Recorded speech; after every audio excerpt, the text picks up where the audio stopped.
welcome back to Crossroads 307, where all things Wyoming come together. I'm Seth Renthaway, and this episode is brought to you by Encore Green Environmental, the world's first midstream agriculture company. Wyoming water, use it for good. That's Encore Green Environmental.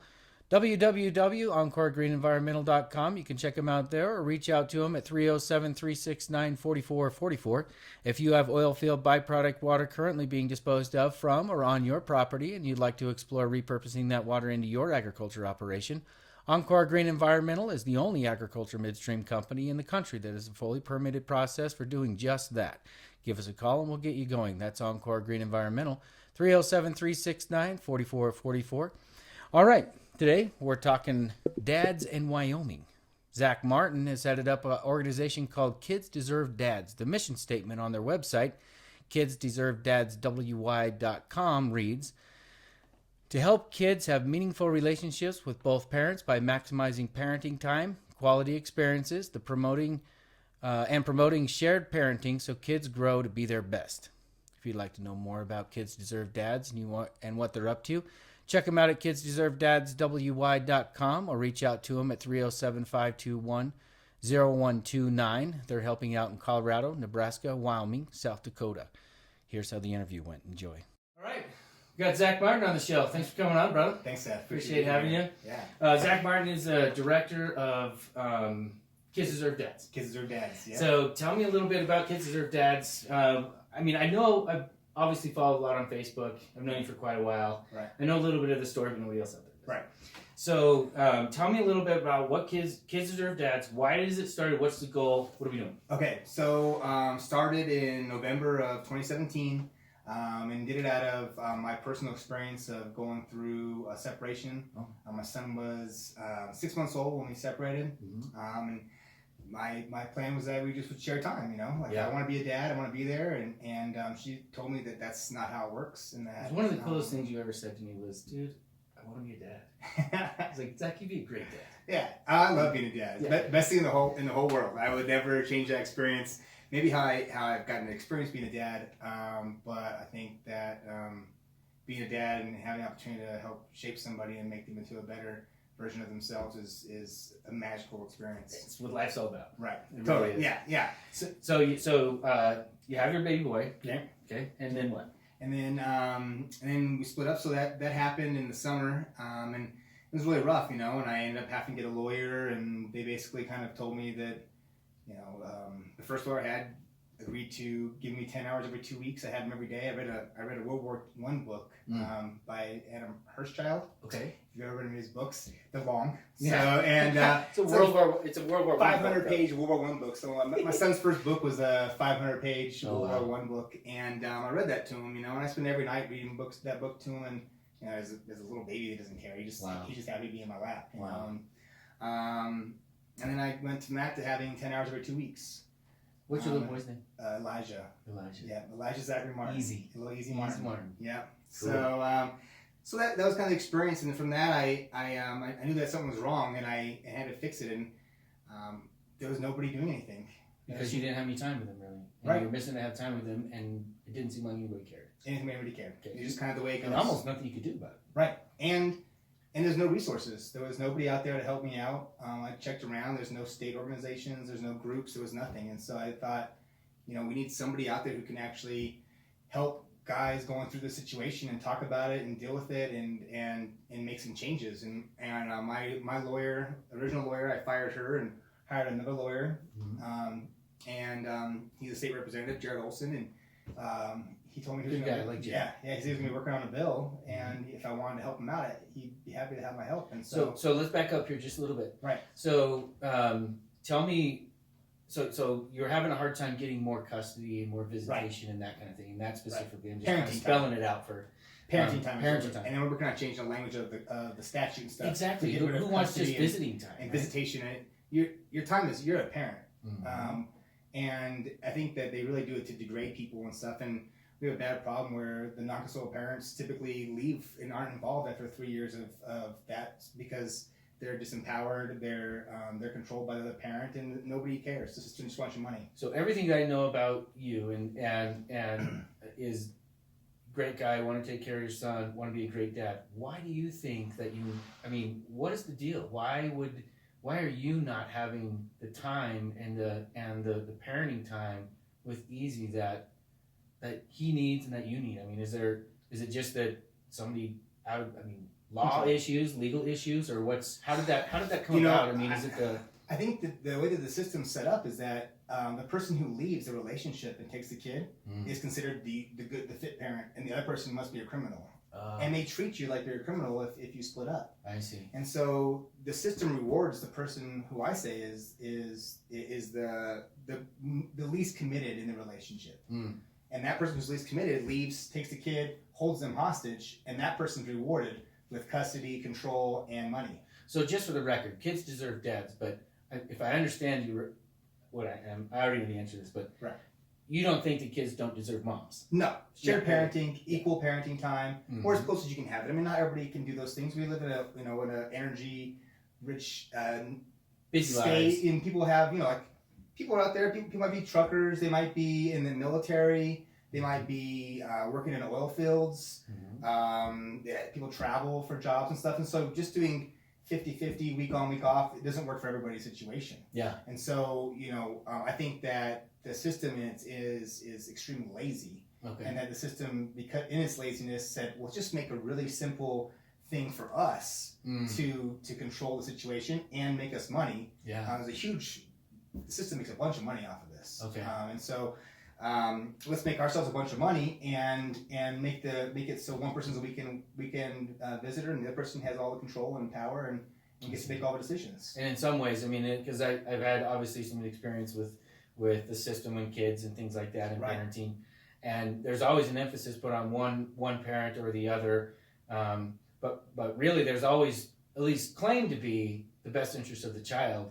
Right. But it almost seems like that gets lost a little bit in who wants more time, and the kids get kind of lost in that. Talk about that. So the best interest of the child is really a funny use of the term, because the science is out there to show that the best interest of the child is having both parents as close to equal as possible. Yeah. For 40 years, they've been saying these things over and over again. You can go back through different studies, and I'm blanking on a study from the 80s, but there's 70s and 80s. There's great studies that are out there, and then they built upon those with recent study with Fabricius and Linda Nielsen, Edward Kruk. There's a lady down in CSU right now, Jennifer. Oh my gosh, I'm blanking on her name. That's okay.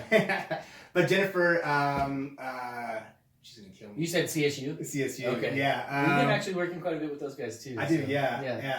And but ultimately, the results of the studies are they're crystal clear that the kids are gonna have the most time with both parents, near equal. Anything over like 35% is what they kind of say is enough time. That it's close enough that you're getting quality time with the kid. It's about the time.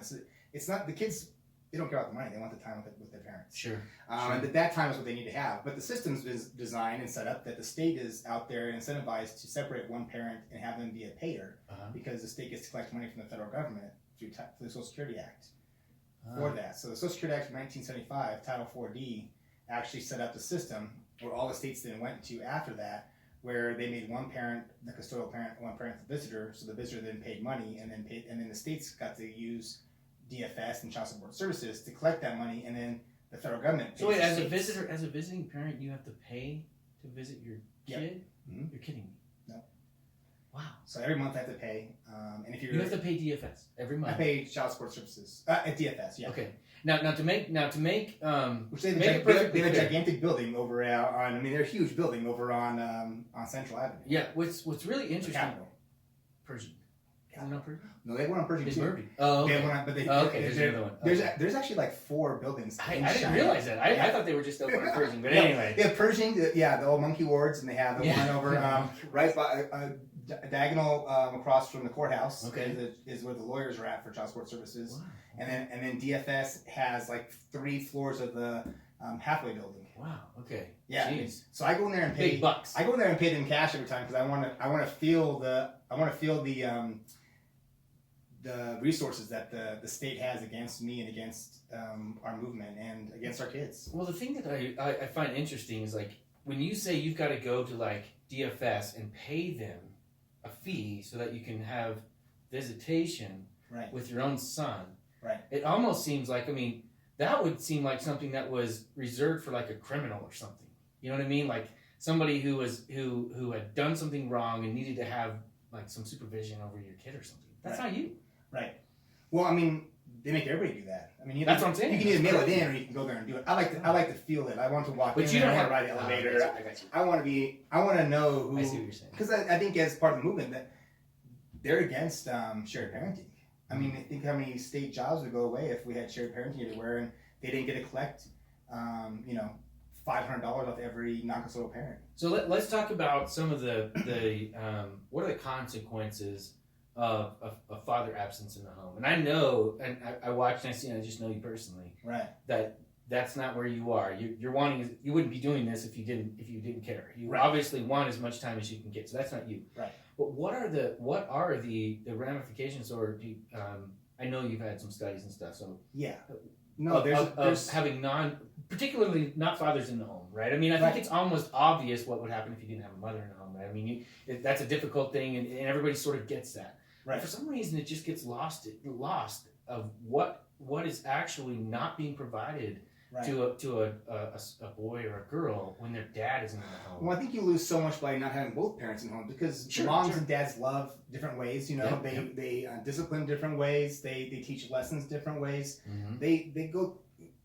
Men and women just do things differently. That's just the nature of and that's why you need the yin and the yang. You got to have both, mm-hmm. and they both have roles to play and things to teach a kid. You know, as a boy, you need to learn, things that a woman expects you to do and that kind of stuff. And that's why a mom can help out. You know, how can you learn from your mom on what you can do to be a good man for a woman and help her out. And a dad, you learn how to do all the things that a dad teaches well. You know, I mean. I value being out in the outdoors, doing a lot of outdoor stuff. So I take my son. We go hiking. He's probably helping me make like 20 campfires. Mm-hmm. Mostly he just grabs me the sticks and I make the fire myself. but he's part of it. That's and awesome. a 2-year-old can pick up sticks. Definitely. I mean, he doesn't. You can throw him in the fire too if you watch it. Right. Yeah. Yeah. Help him do it. Yeah. He's not starting the fire, but he does a lot of stuff. And being part of that. I think he's already got over 80 miles of hiking in, and he just turned 3. There's a presence, I think, that ends up happening. This is to add what you're saying, not take away. But there's a presence, I think, to a dad in an environment that a mom just isn't capable of doing. And I'm not disparaging anybody. I'm just saying that each of us have our roles to play. And I even know there was times my wife, would come to me and say, "Oh my gosh, just go talk to him," because just having a different masculine presence helps with discipline. It helps with teaching even. And that's something that is missing. If that's something that's missing in a child's life, statistically, it doesn't end very good for that child. And we can look at different communities around the country, probably around the world, but specifically in the country where communities where they're absentee fathers, most of the young men end up in prison. Right. Fatherlessness is a huge thing, and you go. The black community is a great example in our country. That is, black community, especially like in inner cities and stuff, there's a huge male role model crisis. Yeah. And you listen to any politician will talk about it. Mm-hmm. Candace Owens got some pretty good stuff on it, although I would say that I've heard from other black people that they think that she doesn't represent the black community. Well, that's a whole other story. Yeah. Anyways, but she has some great insight on this issue. On this issue, I just think that statistics speak for themselves. And when she talks about it, suicide, leaving school, drug use, teenage pregnancy. You go across the board of all the bad factors that happen, and they're all exacerbated by having. And what's amazing is here's Zac saying, "Dude, I want to be in my family's home. I want to be in my child's life." Right. And something about the system is not letting me do it. Right. Tell me what do you think, Zac, about, and what advice would you give to a younger generation who's coming up and saying, "Oh my gosh, I'm getting into these relationships." When you're a kid, you have really no idea what the relationship you're getting into could blossom into, or what about when you have a kid? I remember a few years ago we were talking. This was before Easy, and you and I were talking, and you're like, "Man, I really want to be a dad." I was like, "Zac, you have no idea what it's going to be like to be a dad, because you would be a great dad, and you're going to love it." Right. What was I right that there's no way to really know until you do it? Until you experience it and you're in that moment, mm-hmm. and then once you hold the baby in your hands, you're like, it's like real. It's like, for a guy, it's not so much real. Like, you see the baby, it's a different kind of real. Right. It's a different kind of I real. touch her belly. but I don't feel it all day long. And you don't have that experience. But the moment it comes out, like you hear it cry and you're holding it, you're like, holy smokes! Like I'm getting chills right now. This is this is the real moment. Yeah, like chills. You get right, water like, and chills. This is exactly. I have like the utmost responsibility for this human life, and like this is my boy. Like this is a piece of me. Yeah, I've loved this person like I love myself. Right. Yeah. Even more maybe. So probably even more because we tend to hurt ourselves without caring sometimes. Right. It's crazy. Yeah, you do. But I would like. I do like everything I can. Like, I'm wrapping in bubble wrap. I would never do it myself, but I would wrap him in bubble wrap. Listen, son, I don't want you to fall and cut yourself. So you're. Yeah, for sure. And this topic is a little bit difficult because for some reason in our society it's difficult if you start talking about how important it is for a dad and what he cares about his kids. Because it seems like in society we say, well, the only person that can really care about the kids is the mom. Right. And that's not everybody. I'm not trying to do a total blanketing thing here or not, but that tends to be the way we kind of lean in our perspective with regard to moms and dads. Right. And I remember that. I mean, there's good reason for that. I mean, obviously, if a mom, she's with 9 months before she even hasn't come out, but to highlight the point, as a dad, I didn't have that experience for the same 9 months. So all of a sudden, here's this baby, and it was just like smacked upside the head. Oh man, it just got real. Right. It is real right now. Yeah, it's super real. So. Tell me a little bit how we got here. I mean, we talked a little bit about, how you got here and the situation you're in and maybe how that experience has gone. Tell me what's the history behind it? This didn't happen in a vacuum, right? Walk me through how that happened historically. Right. So historically, basically what happened was that, the big law that got everything changed was the Social Security Act of 1975. Okay. And politicians were old, right? And so their experience was their generation, people in their 70s and stuff, being the golden generation, fighting World War II. We only need to have one income family to support a house. Everybody had union jobs. One person go out and work a 40, 60-hour week. They could support a whole entire family with that person's income. So the wife stayed home and took care of the house. Mm-hmm. And so that was their nuclear family path that they had in the 60s and through the 70s, and really started changing in the 70s with the women's liberation movement and feminism, and so they started separating and getting divorces and stuff, and women still didn't have jobs, and so they were trying to support women who didn't have jobs to support their kids. Started with the best of intentions, right? And so with the best of intentions, they started this program to help out, but it got hijacked by the states to make money for the state, and it goes into a slush fund. It goes into like a general fund, to cover those things. And so, but you go into like the 80s. Our parents' generation, the baby boomers. Yeah. My mom worked half the time. I don't know if your mom worked or not, but most people's parents both worked. And you go to our generation now, everybody works. It's almost a necessity. Yeah, I mean, our buying power's been taken by the Fed with the printing money. Right, we can do that on a different day. So with that being taken away from us, our society split up, and where both parents had to go and work, and so somebody wasn't staying at home taking care of the kids, and somebody wasn't going to work and working and having just the weekends off. Mm-hmm. And so what they did is they built a system that was based upon the nuclear family of the 50s, and that we've still continued through today, which is not the reality of what a family is. Mm. And so both parents are at work all day long. The kid's being raised by some random person who only one parent gets to decide. Yeah. And then one person's relegated to being a weekend parent, and they're still paying child support, and it's based off of that parent's income, not based off on the requirements that the kid has to actually survive. Uh-huh. And so there's incentive to actually, in the society, which is really sick, to actually make less money. I mean, if you're making more money, whoever makes the most money is who they want to have be the non-custodial parent. Yeah.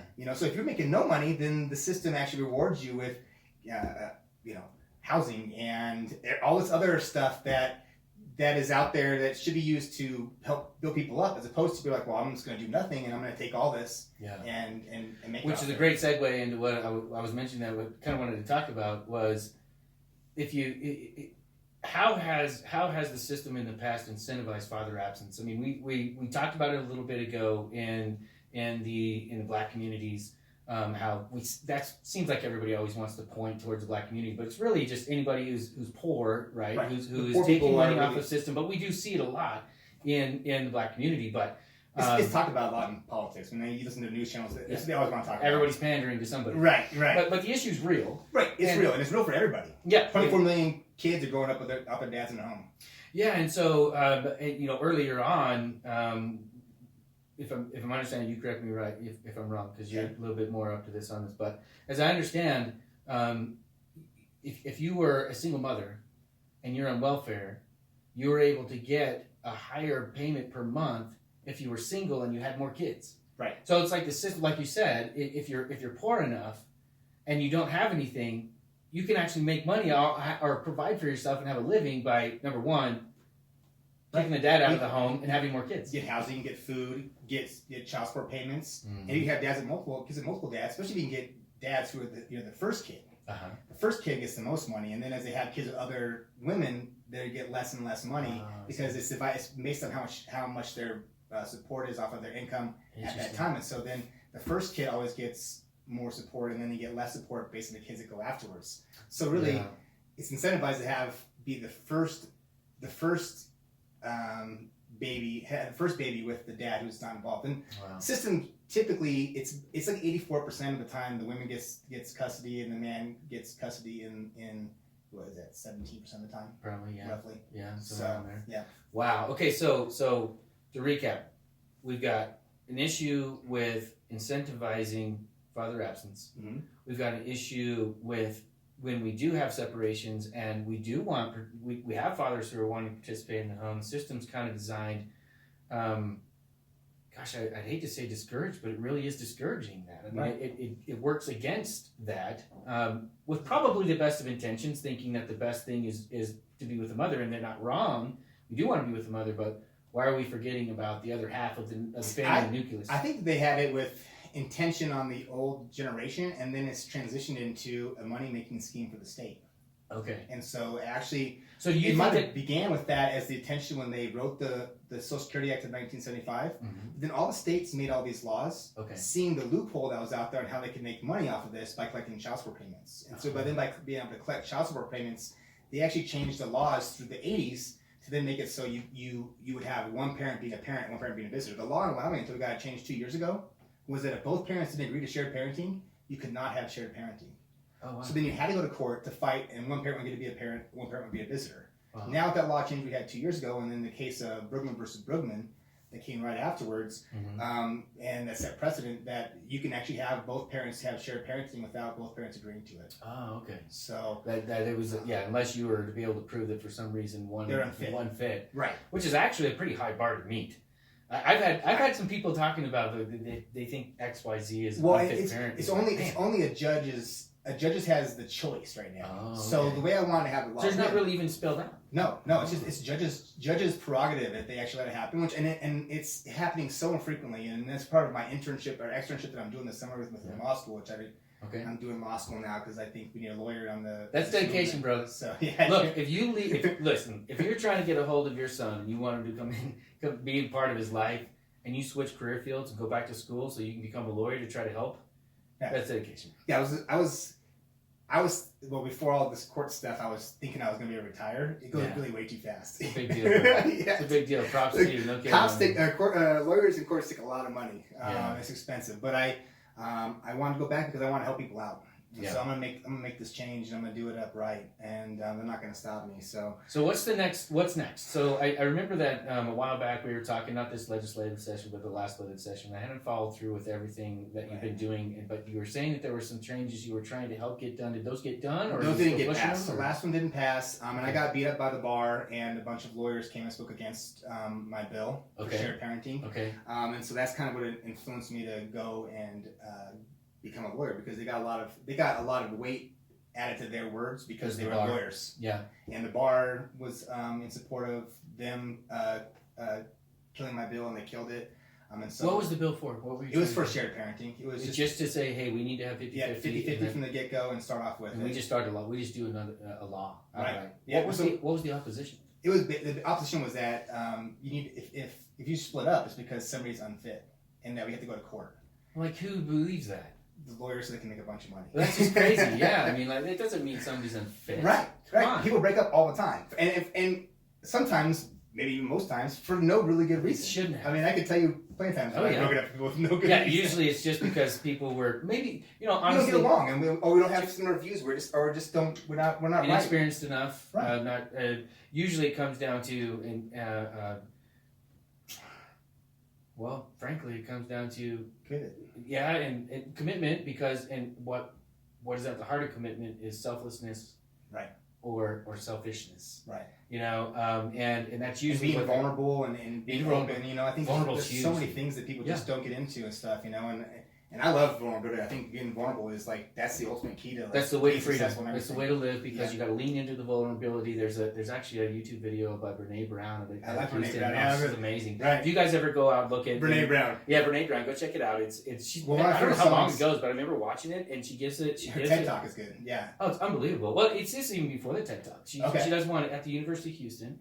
And it's 100% about vulnerability. It's the first time I've heard it. Go check it out. You guys will see. Just Google Houston Brene Brown. And she talks about vulnerability. She does the imperfect parenting one and stuff too. Oh, really? So about just every moment you just be the best you can be, and you're gonna mess up. But in that moment you learn a lesson, and you just accept it as what it is, and you just go forward. Right. And you keep going to be better. You have to lean into it. And when I think once you realize in your life that the way to become more confident is actually to lean into what you think gives you less confidence, and you kind of lean into that, and you realize there was nothing to be afraid of to begin with, and I can push forward. And this is something I constantly, I would imagine probably everybody does in certain thing in their life, but I'm always constantly doing that. This podcast right here, right? It's not easy to sit in front of a camera and talk, right?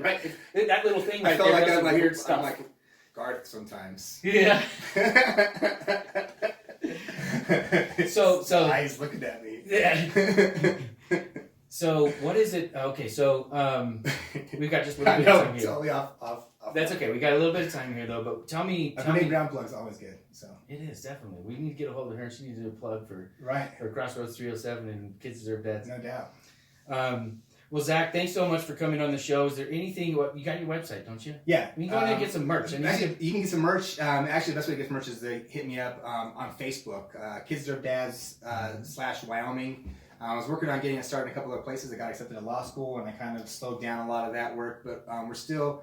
You can make phone calls to the office. You can send us emails at kidsdeservedadswy@gmail. If you want to get involved.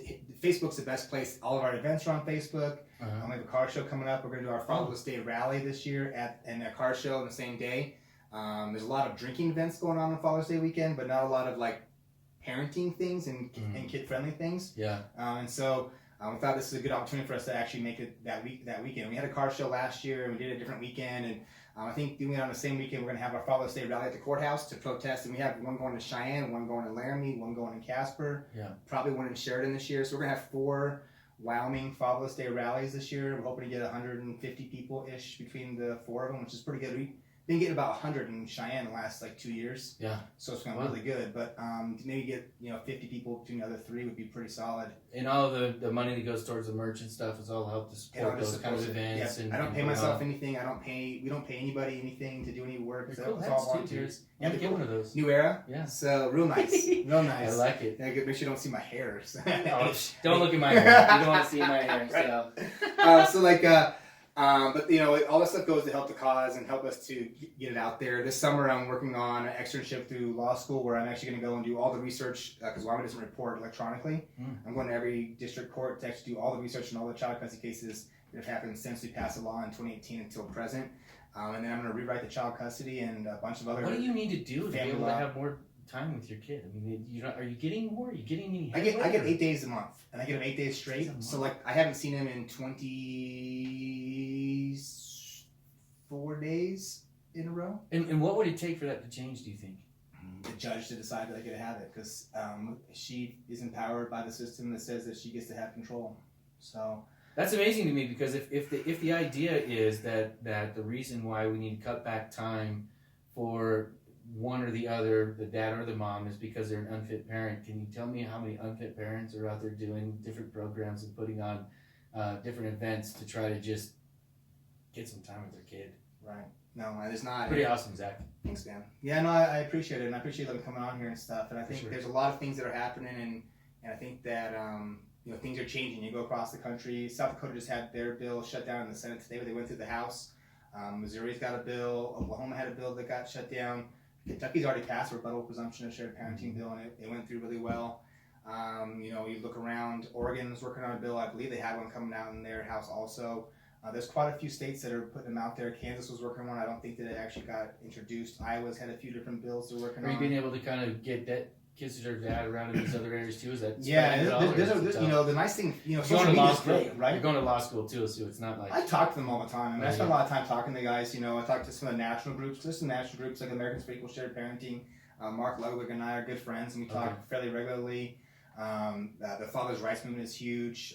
There's a lot of different groups out there. There's a lot of lawyers that are very focused on this stuff. So I spend a lot of time working with those lawyers and talking with them about what I'm trying to accomplish with going to law school, because there's a lot of things that I can do with being in law school, research-wise, writing law reviews and things on those lines that they don't have the time and ability to do with once they're out. You're practicing.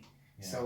So there's a lot of things that I can do that are advantages. And most lawyers go to law school when they're 25 years old. Right. I'm the old man. Actually, there's two guys that are older than me. So really, I'm not the old man. I'm like the elder statesman of the group. I have a little more experience, but I'm not the old guy. There's a couple people that have suggested maybe law school would be good. And I think it's interesting and everything. It's cool. The hard part is you read a lot of books, and they're not books that are applicable. I have a path. Yeah. And most of the stuff. Moby Dick. Yeah, and this is not like all the classes I'm taking right now are not applicable to my path. Oh, This is the law bar passing classes. That everybody else does, and then after this, then I can start going into the really realms. become a lawyer. Then I get to do all the things that I want to do, and it's gonna be great. It's gonna be Zach, I really wish you a lot of luck, brother. Thanks, buddy. I got a lot of love for you. Yeah. Anybody out there, if you want to get more educated on the issue, if you think kids should have shared parenting, if you think it's important for two parents to be in their children's lives and really make a difference, I encourage you to get a hold of reach out to Kids Deserve Dads, maybe do some research online. Google is amazing. Right. I wish all the best for you. Yeah, we got merch. We got a lot of events. One of the things we try to do is we do like 2 Easters, we do 2 Christmases, because we want to have them back-to-back weekends, so a non-custodial parent can bring their kids on one of the weekends. So we try to do it so we're catering to the idea of a non-custodial parent having their kids every other week and it being random, and so we do Santa Claus 2 weekends in a row, so that way no matter what weekend you have your kids, you can bring them. Okay. Everything goes to help the cause out. I'm taking nothing because I don't want to. I want to make sure that we make the change. That's what it's all about, is helping our kids. I don't want my son to ever experience what I've gone through in the last 3 years of my life. With his son. Right, with his son. That's what it's about. Never should have that. I want your kids. I want anybody's kids. I want nobody out there to have to experience it. I get phone calls every day that people are, give me their story. And like, what do I do? And you're like, you're going to fight, but it's tough. And if you don't have much money, you can't fight. Yeah. And it really comes down to who has the most money. It really does. The law is... That's a whole other discussion. The law does come back to, man, he's got the most money. Yeah, how much cash you wish it was really built on the principles you learned when you were in civics, when you were in 4th grade. Right. But it just... It's not. It just... Not altogether. No. I wouldn't want to disparage everyone right in there. No. Ultimately, the pattern, I don't know how you can be involved in it and not realize that that's really what's happening. And so anyway, well, we're just about out of time. So again, check out Kids Deserve Dads. And Zach, thanks so much for coming on the show. Please come on again if you got other things you want to help to promote or things like that. There's a lot of things that are going on. I think we could have a lot of fun discussions about all the things about parental rights and family rights. There's a lot of attacks going on with family rights and parental rights around our state and around the country. Yeah. And we're being pushed out of being responsible for our kids, but they still want us to be responsible, just not being responsible. Right. And I think that there's a lot of issues with a lot of things, and the state is typically to blame. Yeah. Unfortunately. Yeah. All right, Zach. Till next time, brother. Thanks, buddy. Man, I'll see you around, man. Have a good one. You too. Well, that's all for this episode of Crossroads 307. Check out our other interviews, ring the bell, and subscribe to us on YouTube. Follow us on Facebook, and look for us at your favorite podcast platform. Leave your comments in the comments section, and check out our sponsor at EncoreGreenEnvironmental.com. We'll see you next time at the Crossroads.